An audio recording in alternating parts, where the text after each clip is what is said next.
Heather Cooper Sellers. Welcome to Psyche Magic.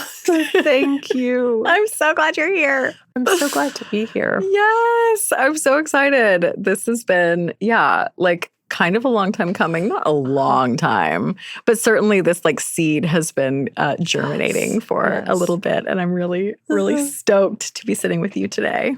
Thank you. Yeah. I'm going to have you go ahead and just introduce yourself, if you would, for the audience. Just let listeners know a little bit about who you are and what you do. Okay. Thank you. Yeah. I am a psychotherapist in private practice, and I have been doing that work for close to 25 years.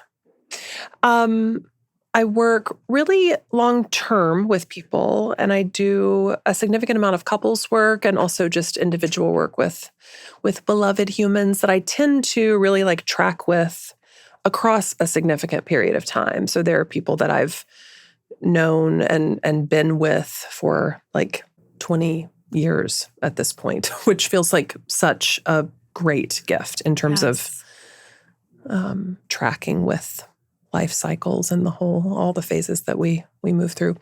In the last 5 years or so, I have started bringing more concrete intuitive healing, intuitive readings into my work as well. It's felt like a little bit of an offshoot. And so that's something that I have been growing in. I find a lot of joy and play in that space, which has been really meaningful. Beautiful.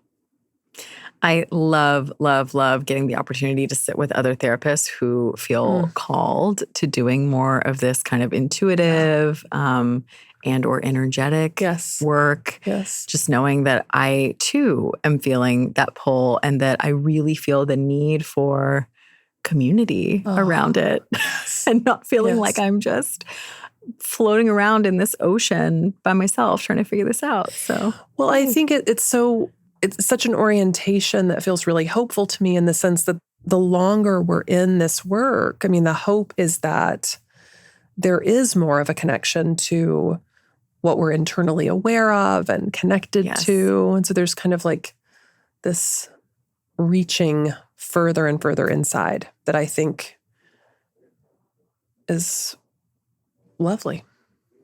Love it. Mm-hmm. We're going to get into the intuitive side of your practice and how you began getting in touch with that, because that's just so fascinating to me. Before we do that, let's practice some intuitive work right now, and let's pull a tarot card. Perfect. Now, while I kind of shuffle and get ready, you have quite a tarot practice. Tell me about that. Tell me about how you engage with tarot and what it means to you. Well, I go through rhythms, I feel like, that are somewhat seasonal. Probably 2 or 3 times a year, I will go into a deeper dive. Yeah. But generally speaking, I pull cards really concretely for every month. Okay. At the beginning of the year, I will pull cards for the year. Sometimes I will bring, and this is what ends up happening maybe 2 or 3 times a year, a particular inquiry that I will then stay with for probably 6 to 8 weeks, where I'm just kind of going deeper into the same question and then letting whatever I'm drawing kind of impact where I'm going with the inquiry. I'm currently actually creating my own oracle deck, which has been so fun. Okay, wow. Yeah, I have 25 cards, and it's something that I'm creating a card every week of this year. So, okay, Heather, wow. I love, I mean, I really track with cards similar to the dream work, in terms of I'm just so touched by how these visions and certain language can give us such a beautiful take on what all is going on inside. So, okay, I want to hear more about your oracle deck because that's so exciting. Are you doing the artwork yourself? No. Okay, I was curious. I am using these unbelievably gorgeous stickers that I'm getting from all kinds of places. And I am like using a theme each week. And then I create this like collage on these cards. And I am telling you, they are bringing me so much joy. Yes. It's like it's been one of the best like rituals that I've included this year for sure. Like, lovely. Okay. So more to come on that. I was going to say, I am so thrilled because collage is one of my favorite forms of art making. And I do consider it art making because it is. I'm taking found objects and images and ideas and making something new. I know. And that is art, baby. It is. Yeah. It is art. And it's like it's a low cost of entry. Like it feels like it's like I can do that. This doesn't feel overwhelming to me. Like here's how I can really like move into this creative space. Yes. Yes. Like just making it accessible, making it doable now, not waiting for some who knows, some skill set or some perfect medium or whatever. Yeah. Okay. That's speaking to me. Let's see what the cards have to say. Yes. Okay. So I found one. Oh, look who we got. Page of Cups. Oh, love him. Uh-huh. He's just such a little cutie. And like the little fish, so sweet. Just always gets me.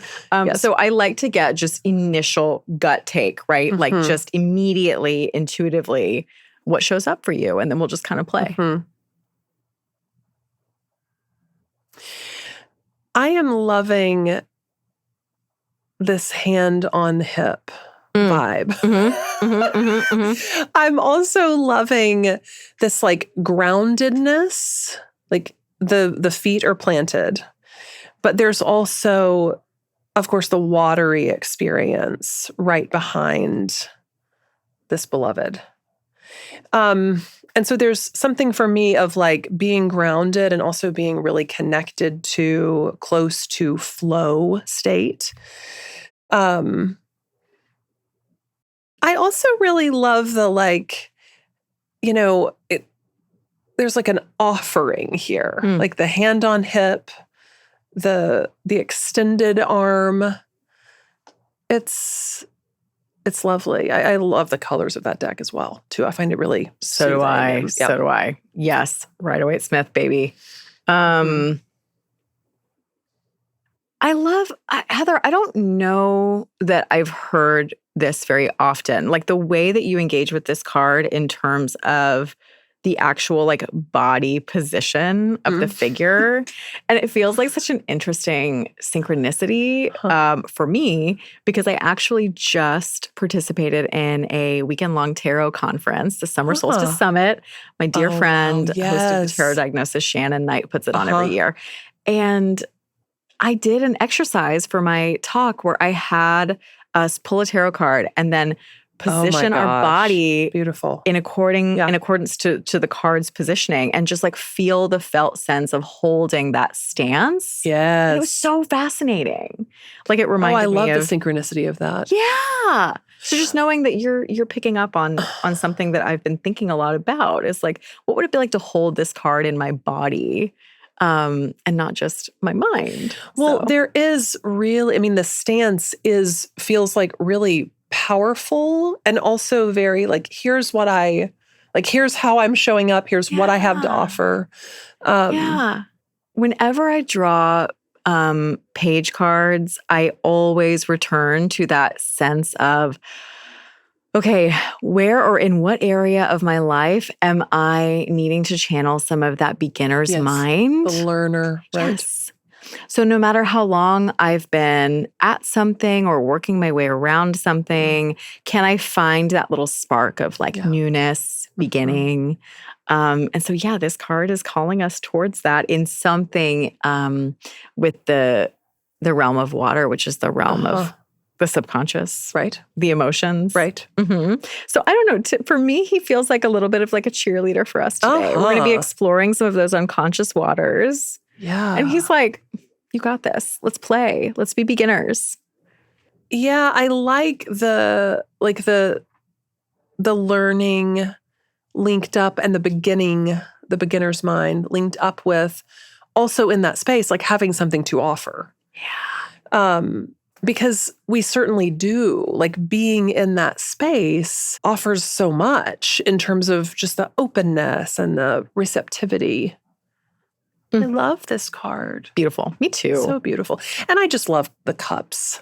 I love the cups too. I love the holding. I feel like I've always really intimately connected with the cups. So me too. Yeah.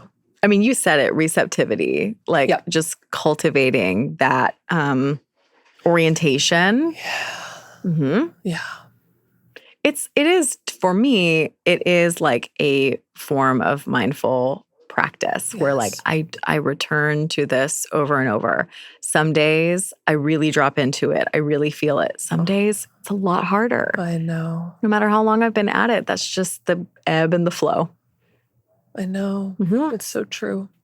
With that, do you think, I'm wondering if now might be an interesting time to talk about your intuitive gifts and how you feel like you were able to start tapping into them. You said this was kind of 5 years ago-ish that you started incorporating this a bit more. I would just love to hear anything you want to share about how that came about. Well, I will say that a little bit before that, so when I was pregnant with my second child, who's now 7, I really found that pregnancy for me was a uniquely like opened up time,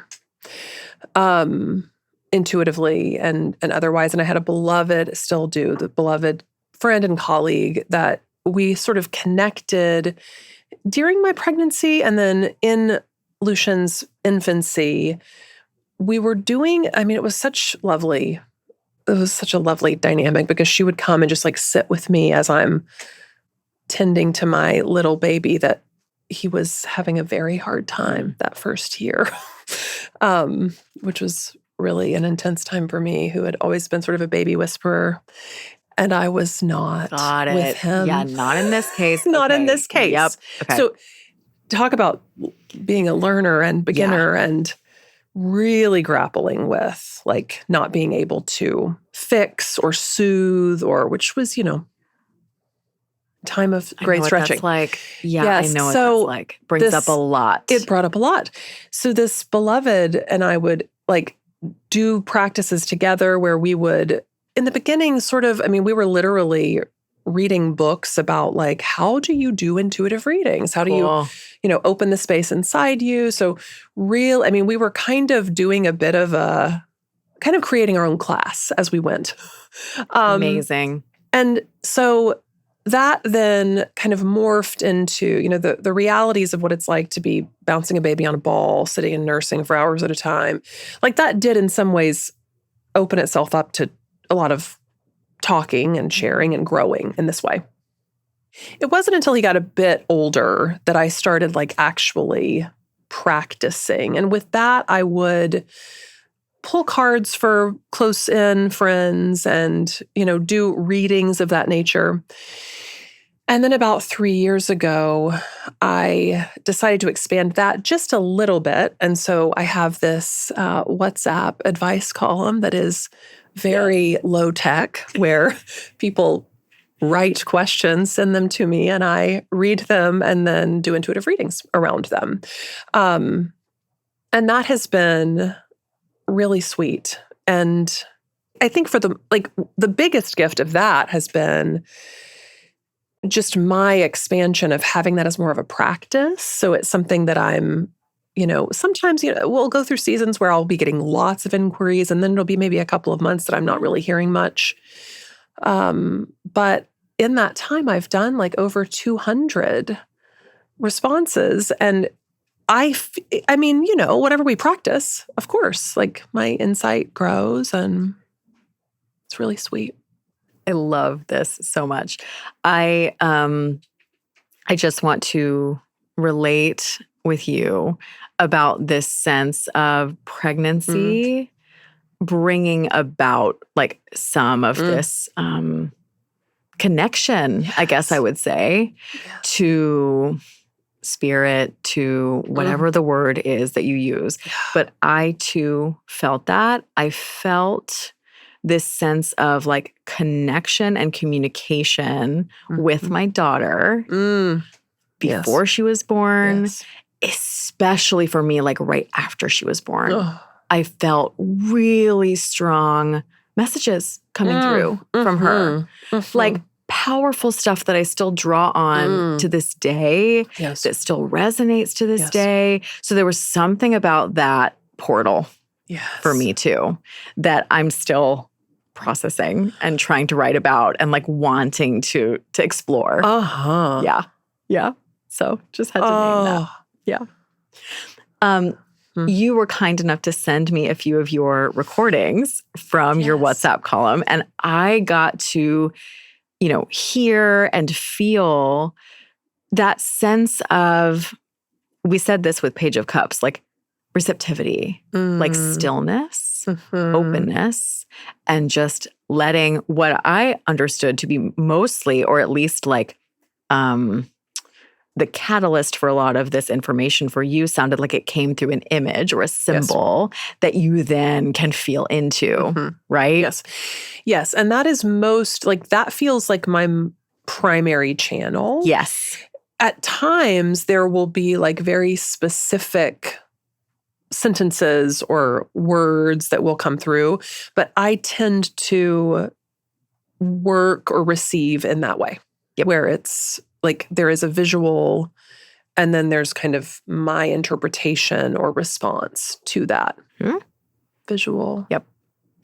I love hearing as I engaged with a few of these recordings, like hearing your consistency in like receiving in that way and knowing that like I can trust that this is how the information is going to come through. I can just hear the like seasonedness of that for you. Yeah. And it was just really inspiring. Oh, thank you. Yeah. And really, it's fun to remember that it didn't always, like, it was much more wobbly. I felt much more wobbly at first, obviously, but I also felt free to be wobbly because these were people that I knew and loved. And it was just like kind of a practice.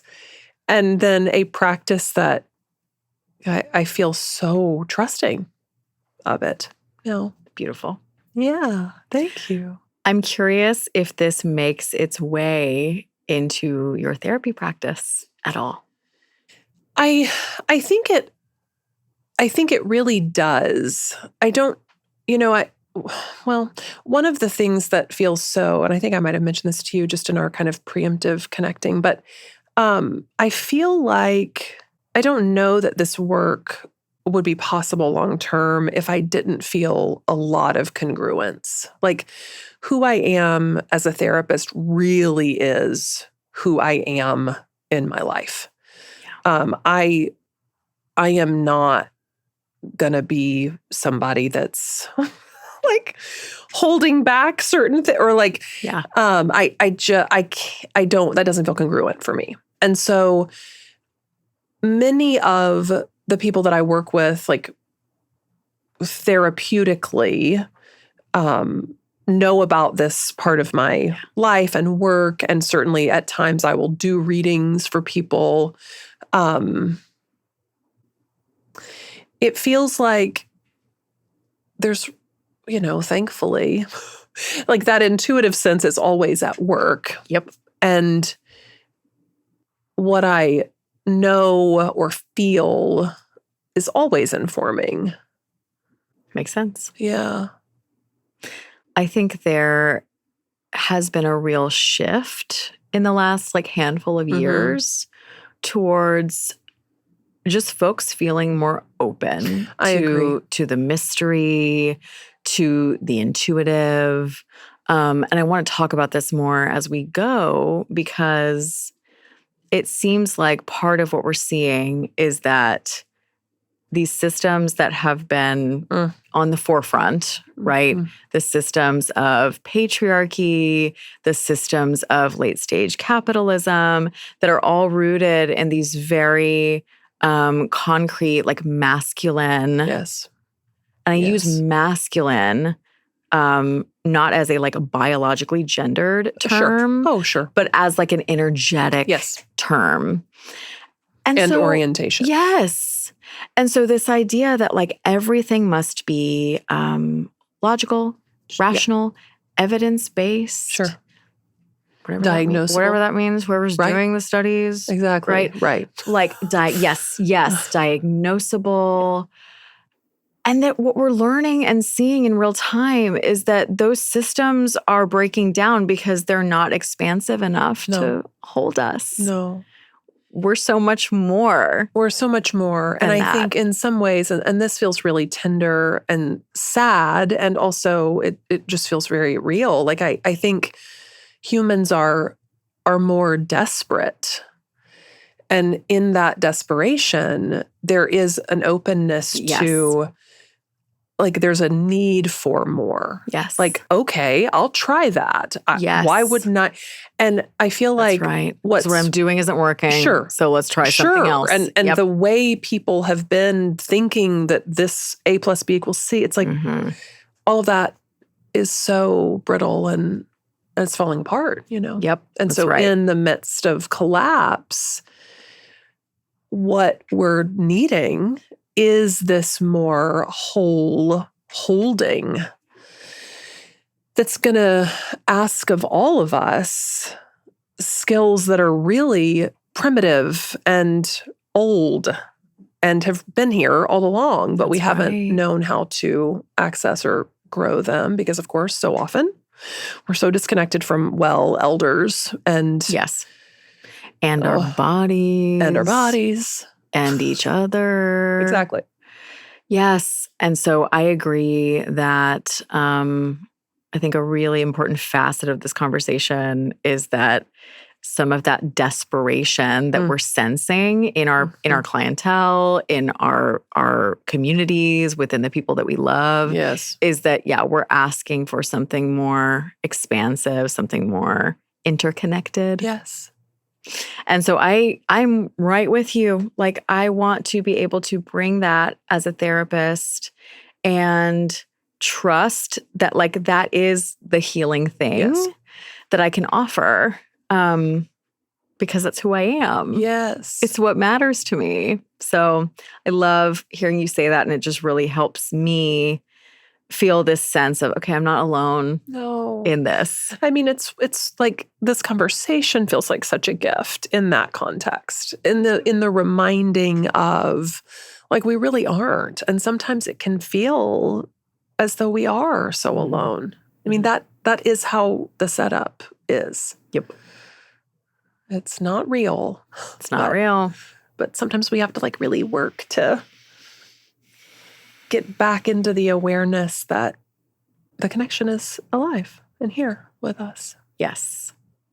I'm feeling like let's go ahead and move into our dream portion. Yes, great. Of the conversation. Love it. Because we're talking about working with intuitive material, and dream work is just such a beautiful avenue into that because we're working with symbol. Sure. And what does symbol do? Symbol reminds us that we are capable of holding multiple meanings and truths within one idea. Yeah.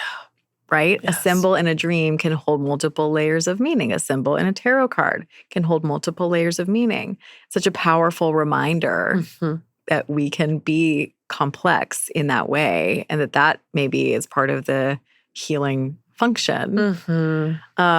So you brought this beautiful dream, and I'm just so excited to play around with it, right? There's no like, let's now interpret the exact meaning of this dream. No, we're going to just explore some of the symbols and just see what comes up, just because it's fun and interesting. I know, it's so fun. Yeah.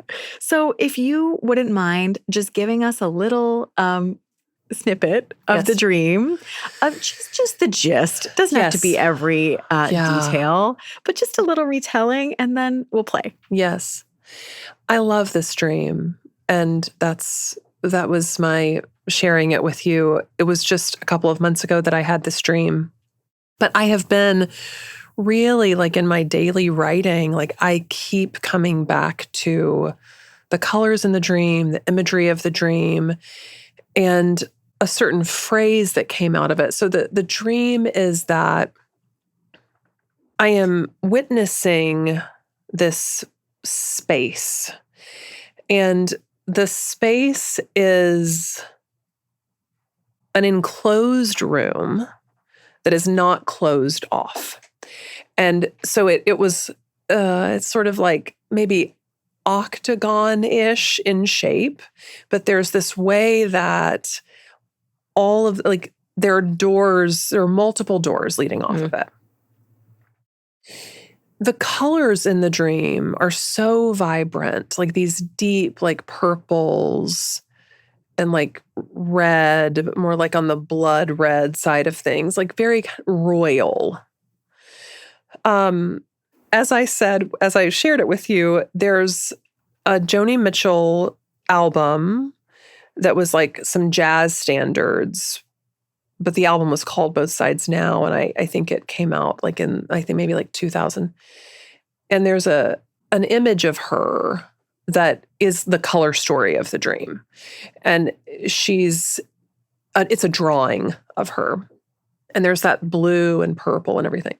So it's like that's present in the dream. Like Joni, this image of her. There's a woman, a different woman, and there's like a chalice. And she's pouring this wine. But there's this very like, again, like ritual. There's this royalty aspect to this. Like, and I'm witnessing this. And it's just so beautiful. And that's really, I mean, that's it. Yeah. In terms of like content. In terms of content. But all of the... But the feelings of it. And yes. What I don't get into that I had shared with you, which just feels like kind of important for us to hold, but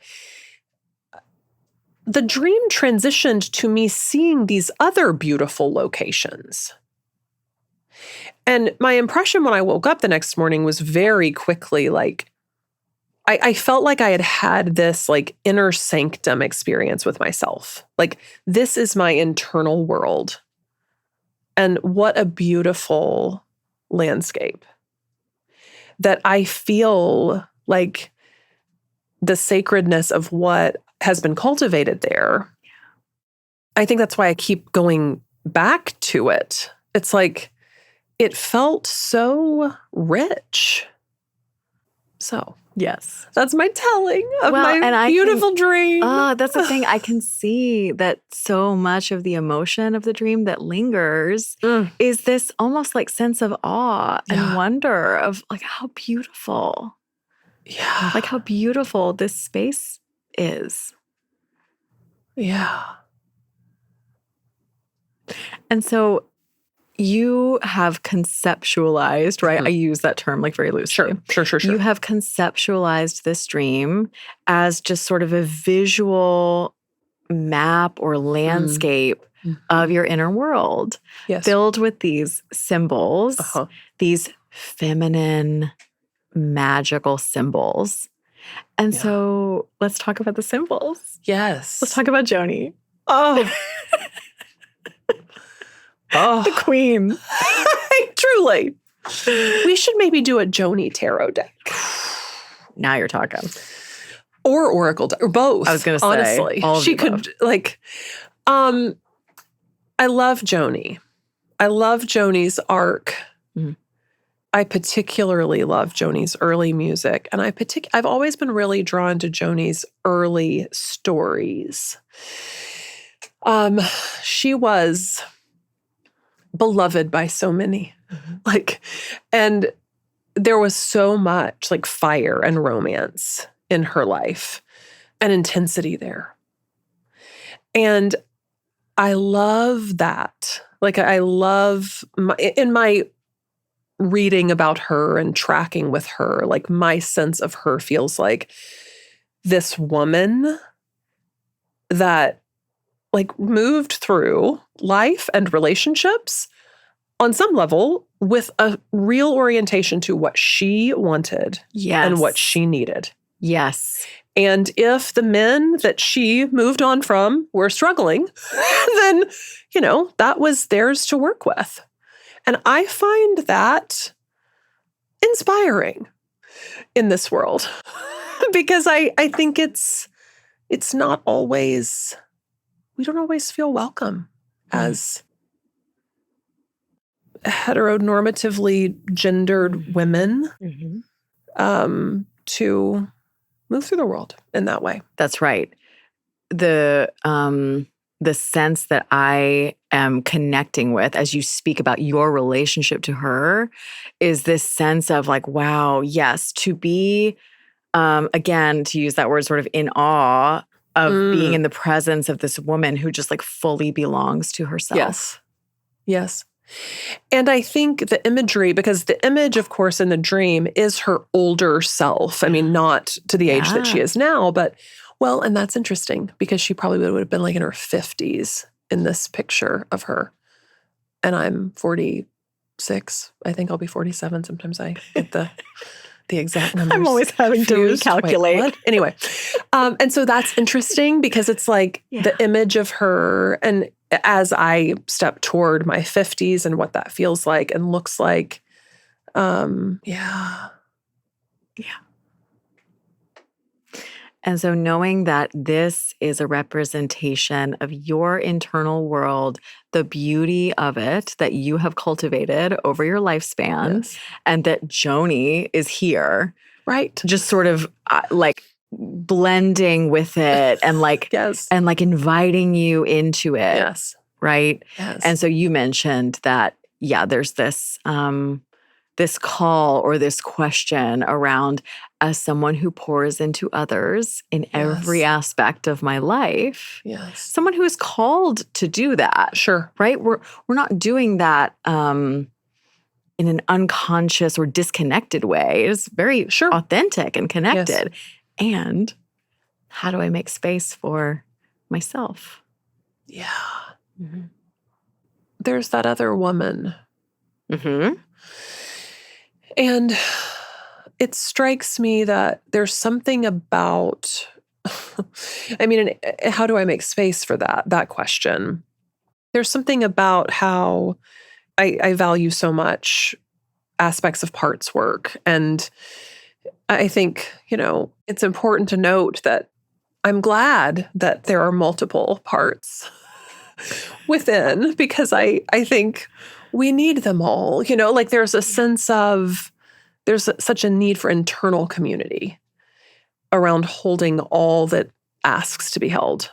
Like whether that's the work that we might be doing as parents or the work that we might be doing in romantic relationship or the work that we might be doing just in terms of holding our own selves.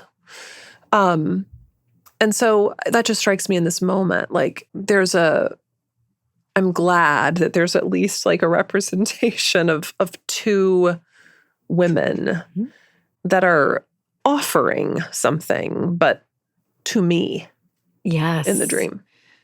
Yes, you're right. So that's the theme, is that both of these women are sort of like, I want to use the word serving, but that's not quite right. Like pouring into you. Yes. Yeah. It's powerful. I know. I love it. I love it so much. You and I were talking about this a little bit off mic, and you brought up a little bit of this when you were talking about your intuitive work.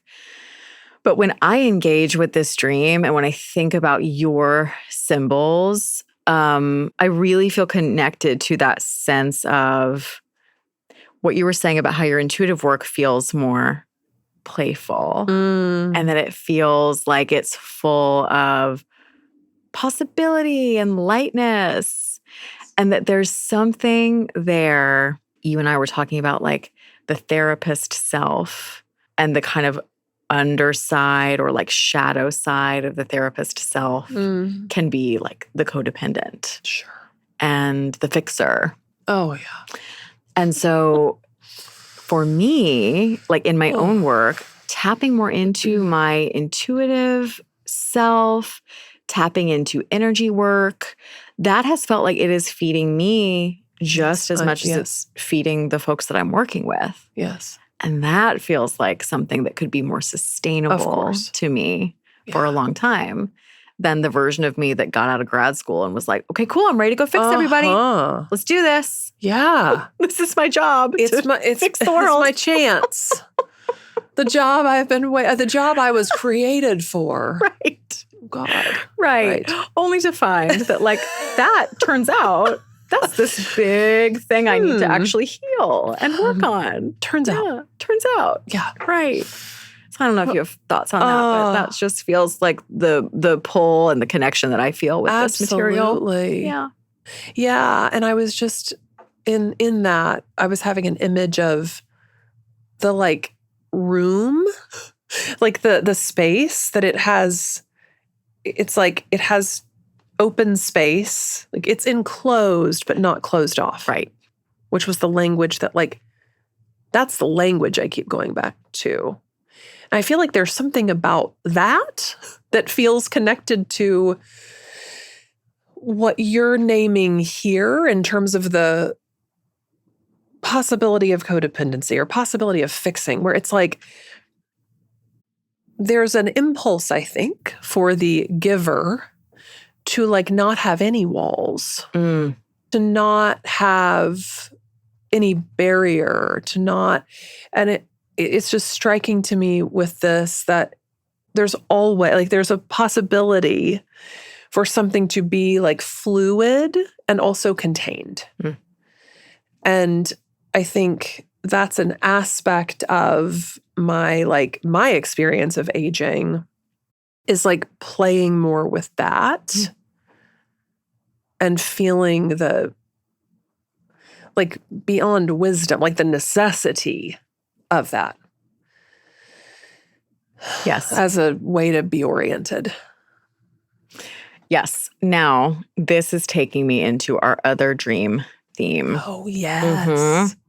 Which is, get ready, drum roll, please, everyone, overflowing toilet dreams. Yes. No one likes having these. I was going to say everyone's favorite. Yeah. Everyone's favorite. Right. And so we had a little, a little meeting of the minds before this. And we were like, we're going to get into it. We're going to talk about it. Yeah. Even though it's gross. Even though it's a part of me doesn't want to talk about it. Because it's yucky. And doesn't want to have that dream again, really. No. Would love to banish it. Exactly. Would love to conquer it. Right. Once and for all. But when I hear you say that the giver, there's an expectation from that more sort of codependent or fixer mindset of the giver need not have any walls or boundaries. Sure. That feels really relevant to me because when I have dreams in the sort of overflowing toilet world, for me, that symbol tends to show up as a lack of privacy. Oh, yeah. Or boundary. Yes. Or a fear around how is this need that I have, right? This biological need to get rid of something that I don't need anymore, right? How is this going to offend someone else or upset somebody? And so as you and I were talking about it, it was really clicking for me that has a lot to do with this work of can I be a human in the world that's allowed to be messy and have a process and not have to have it all buttoned up and figured out? And so for me, that really, I think what I'm starting to understand is that that's a lot of what that symbol is commenting on. Absolutely. It's you get to be messy too. Right. Yeah. What about you? Yeah. How did the toilet show up for you? Well, oh gosh. When I first worked with that dream, I was in analysis multiple times a week. And this would have been in the early 2000s. And I was a new therapist at that time. And so this was always really connected to my, and now I'm remembering more clearly, to family of origin stuff. And in my experience of in air quotes, overflowing shit, other people's shit. The arc of it would be that I would need a bathroom. Like I would need to go to the bathroom. Yeah. And there was nowhere to go. No space. That was clean enough, that wasn't overflowing. And it would be this tragic experience of like, opening doors at like a public restroom and like there's nowhere to go. There's nowhere to go. And at the time, this beloved that I was working with, I love her and still hold her, really, speaking of internal community, like I feel her with me, in me. But, she was just so helpful around like, oh, Heather, there's nowhere for you to shit. And it's like, yeah, there wasn't in my young, early 20-something, like, I didn't know how to make a space for myself or how to find a bathroom, as it were. Mm-hmm. And so thankfully over the years, like this is not recurring for me, certainly not in that way. I mean, I would dream that like really regularly. Mm-hmm. Now though, and this is one of the gifts of dreams, particularly when we're tracking with them, now when it does come up, and that might happen like once or twice a year, it is a cue. It's a very concrete cue. What is happening where you are being intruded on. And so often those intrusions, it's easy to be aggressive or angry about the person that's doing the intruding. The reality is, I am part of how much space I'm making for the other or how much. And so like that dance around like all the pieces of that, mm-hmm. how we are like actively creating and protecting our own bathroom, mm-hmm. our own internal bathroom. Yes. It's important. Yes. It's needed. That's right. Claiming space for the messiness, I conceptualize it as like the kind of shadowy aspects of myself that I'm working through that I maybe don't want somebody else to necessarily see, but that maybe being comfortable and okay with like, if somebody sees this, it's fine because this is what I need. And this is just where I am. This is just like the reality of being a human being. I'm going to give you a quote, and you might be familiar with this, especially because you were in analysis, but this is from Marion Woodman. Oh, yes. Yes. One of Carl Jung's like main contemporaries, students.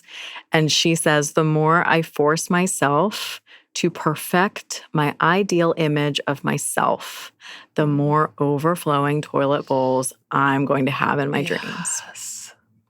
And that's from her book, Addiction to Perfection. Oh, yes. Which part of the central thesis of that book is that the byproduct of the kind of patriarchal emphasis on perfection. Oh, sure. Is at the root of of so many of our quote unquote addictions. Oh, yeah. Including the addiction to perfection. It's actually an addiction to that kind of masculine principle that we were talking about earlier. Sure. No space for complexity and messiness. Well, and when you're naming the pieces about messiness, like I'm thinking about certainly as like a young, like baby therapist, young clinician, like it can be such an orientation toward, being not just the good enough mother, but like the perfect mother. Absolutely. To these humans that we're working diligently to love and care for. And it's like, the patriarchal setup there. Mm-hmm. I mean, this is also true in parenthood, of course, but the patriarchal setup as though perfection of any kind is ever possible, but also as though it would ever be helpful. That's it. Like no patient, no client, no beloved friend, no partner, no child is ever going to be served by some cleaned up, buttoned up, perfect version. that was a lot of my struggle in early motherhood was I was being sold, primarily at the time via social media, sold this idea that like optimization of your baby was possible. And that you just had to get the right strategy, which you could buy, by the way. Of course. You could buy it at 3 a.m. You could. When you were desperately trying to get your baby to sleep. Absolute desperation. Don't worry. Just click right here. We got this. Pay this fee. And here comes your guide for optimizing your baby. Yeah. Yeah. And your motherhood. And your experience of optimizing your orientation to motherhood. Yes. And thereby optimizing your baby. Yeah. And it was just so damaging. It's so painful. Mm-hmm. Yeah. And so as I sit with this this juxtaposition between these sort of patriarchal capitalist ideals that we are fighting against, right? That we are resisting. I can see the reflection in these dreams of like, yeah, I need to be able to have space for myself to be good enough, to use your term, to be good enough. Yeah. Good enough is plenty. It's plenty. It's really plenty. I want to just make space for, I'm just so curious, like genuinely about this within your, like the longevity of your therapy practice, Heather, because frankly, I do sometimes have conversations with myself about like, can I sustain this like long term? Will I be able to sustain this long term? And so part of what I'm hearing from you, even just right now in this conversation in real time, is that you've had this gift of experience of being an analysis, meaning having a therapeutic encounter that is like frequent and regular that like a lot of us just aren't going to get. Most of us aren't going to get. And that you have these like really long-standing, like deep relationships with clients that last up to like 20 plus years, right? And so I'm just so curious, as someone with that type of longevity, both like in your internal work and your external work, what feeds that for you? How do you maintain that? Or what contributes to that? It's really such a beautiful question. And I feel like in this season, I am kind of coming into asking some new questions about like, what will the next 25 years be? Yeah. It's of course really interesting to start out a career at such a young age because I have lots of years ahead of me and I have been at this work in different iterations, of course, but I mean, pretty much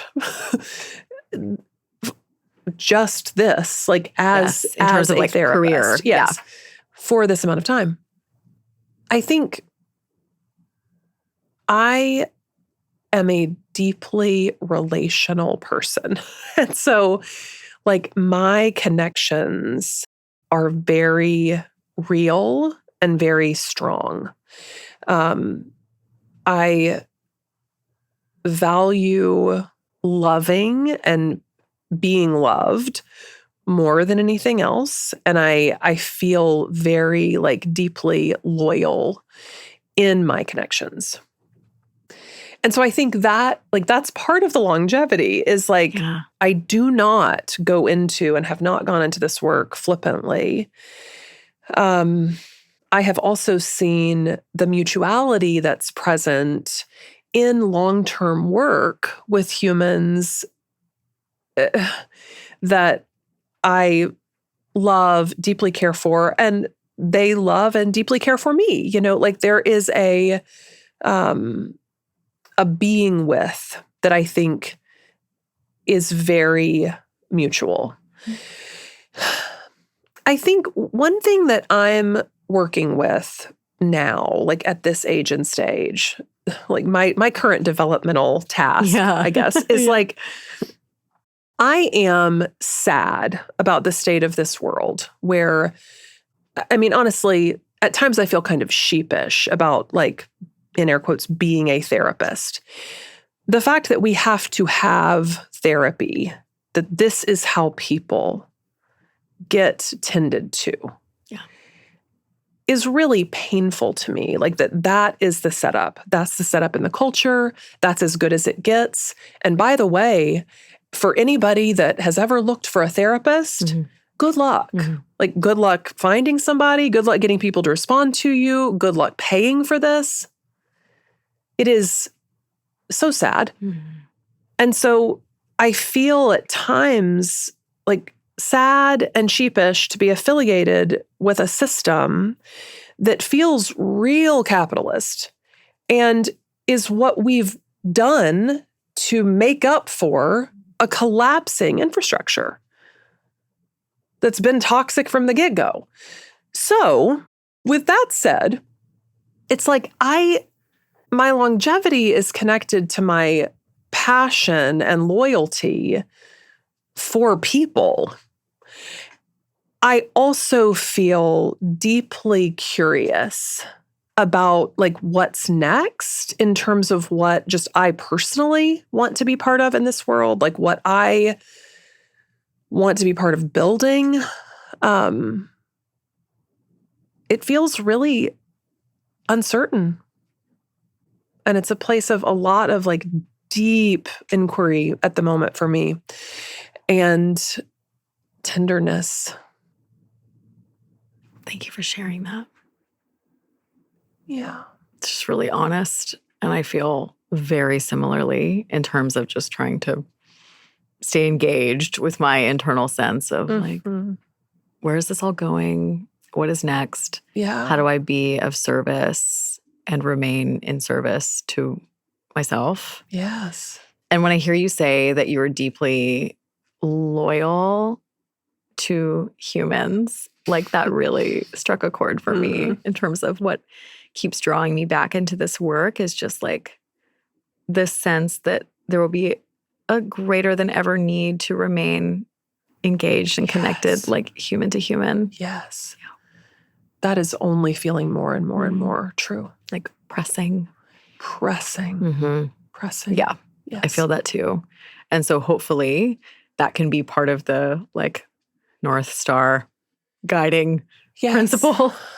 Yes. I think no it one must knows be. What's ahead. Yeah. I think it must be. Yeah. And I feel like in conversations like this, these seeds that get planted feel so hopeful and generative to me. I agree. Me too. Thank you for saying that. Yes. That's why I keep showing up. Oh, same. Keep doing it. I love what you said about your therapist that you were in analysis with being like an internal figure for you too. Yes. Like that's so powerful and incredible. What a gift. What a special bond. I feel like as a therapist, you're like, that's the dream. Oh, yes. Is that we remain connected in that way. And even when the work ends. Well, and I feel like that is like, you know, I'm speaking to at times these like existential questions about with the world collapsing in various ways. Like, I'm so sad about like this therapeutic structure that certainly is not enough. Yeah. And like, I would not have been being engaged with this work for as long as I've been engaged with it if I didn't see the value of like, it is pretty messed up that this is often how we find internal help. And it's a way that we find internal help. And it's something. It's something. And that is something that I've also been loyal to. Yeah. Yeah. Yeah. Beautiful. I am noticing that we are coming to the end of time. This happens to me where I go into a portal I and know. I don't know what time and space are. Yes, totally. So I am going to bring us back into just kind of closing remarks. And if there's anything else that you want to share or feel called to share, but also really would love it if you can just give listeners a sense of like where they can find you if they want to engage with your work, how they can do that in any way that you want to share. I think and we're kind of already here, so that feels natural. But I do feel so heartened and energized by our conversation and feel the value again in finding connection in these ways. It feels like little, like part of a net that can hold us. At the moment, I literally have like an absence of social media presence. Yeah, okay. That is something that I stepped out of somewhere, it was like 2020-ish. I do have my little WhatsApp advice column. And so that's something that I can be found there. I think that's probably the best entry point at this point for me. I'm curious about where that might go or where that might evolve. Again, at the moment, it's like real low tech. Yeah. And that feels, I think, really not overwhelming for anyone. Those that give questions, those that listen to responses, and me. Go. Yeah. So like very low tech, very low pressure. Oh gosh. Yeah. And so the idea is that if folks want to engage with that, they can, we'll link to this, of course, but so they can join your WhatsApp channel, right? Forgive me. I don't even know the correct language. They would find me on WhatsApp. Yes. I would link them to it. Yes. Yeah. And then they can just present an anonymous question. Yes. And then one of the things that people really seem to appreciate is like there isn't crosstalk in this chat. Like it's literally just question, response. So you choose what to listen to or you don't listen. You're not there's no response. So there's no pressure to like have a response, or it's real low cost entry. Like there's zero at the moment. Amazing. So yes, it's very fun over there. Yes. Yeah. And like you said, a space that is just safe and generative for everybody involved. Yeah. Love that. More of that, please. I know. Yes. So yes, we will definitely make sure that listeners have their links and channels to get there. Of course. And I'm just, Heather, thank you so much for being here. You're so welcome. I loved it. I feel so, like you said, just energized, fed, hopeful. Yeah. Yeah. And we'll take that. Absolutely. Wherever we can get it, honey. We'll take a little hope, baby. Thank you again. Yes. Appreciate you so much. Heather Cooper Sellers. Love ya. Thank you, honey. Thanks for being here.